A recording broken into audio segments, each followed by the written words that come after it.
The last 6 months of her life, Short traveled constantly between a dozen hotels and apartments and private homes in Southern California. She crashed for as cheap and free as she could, which explains her constant movement. She was obviously short on the money.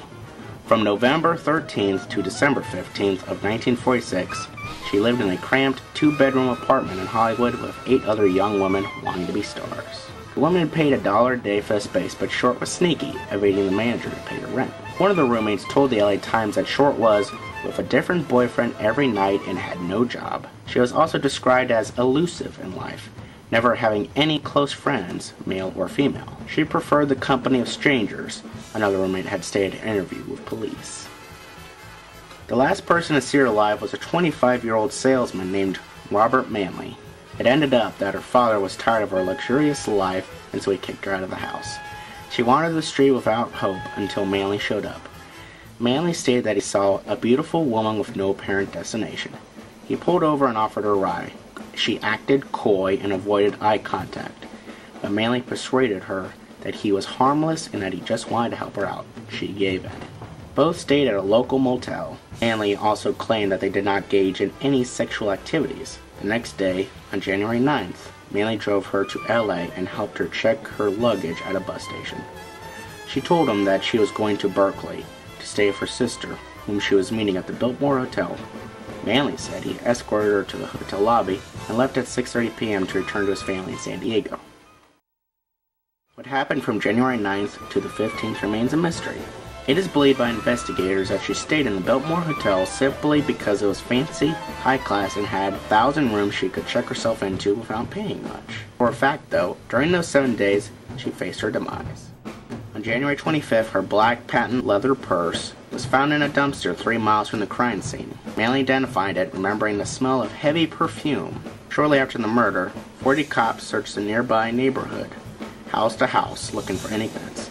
They checked through gutters, laundromats for blood-stained clothing. There were many interviews of residents, and they even poked through the dumpsters. They found nothing. It was a wild goose chase. Police had questioned more than 20 of Short's former boyfriends, but they received no leads. In worse scenarios, after the story hit the papers, more than 30 so-called confessing Sams stepped forward, ranging from attention-starving losers to nut jobs. Unfortunately, the police wasted precious time and manpower proving these fools were innocent rather than searching for the real killer. Even Detective Hansen, one of the investigators, complained of this. Hansen's office was described as being littered with sordid letters from pranksters and wisecracks, writing from as far as El Paso claiming they did it. Despite this frustration, Hansen theorized 2 things. One was whoever killed her was someone she did not know. The other thing was that her death was committed through that of passion. The police interviewed thousands of people who had even the slightest knowledge of Short or her acquaintance.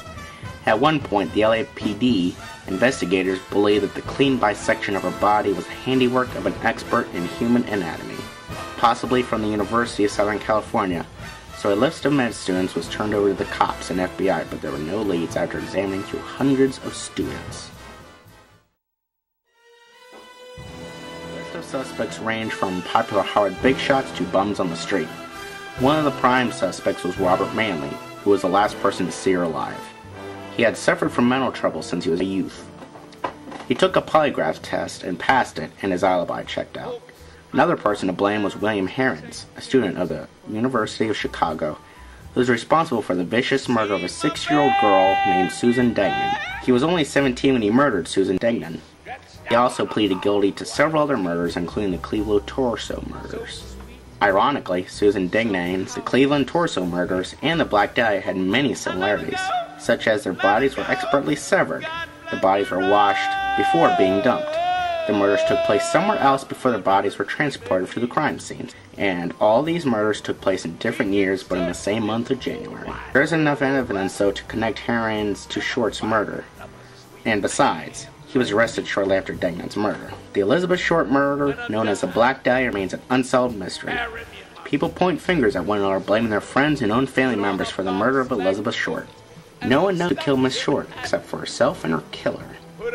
She was buried in Oakland's Mountain View Cemetery in San Francisco. Whether she was Hollywood's biggest unsolved murder story or the enigmatic Black Dahlia, She was still someone's sister, someone's daughter. May she rest in peace.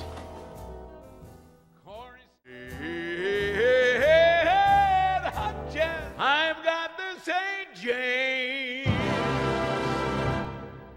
Infirmary.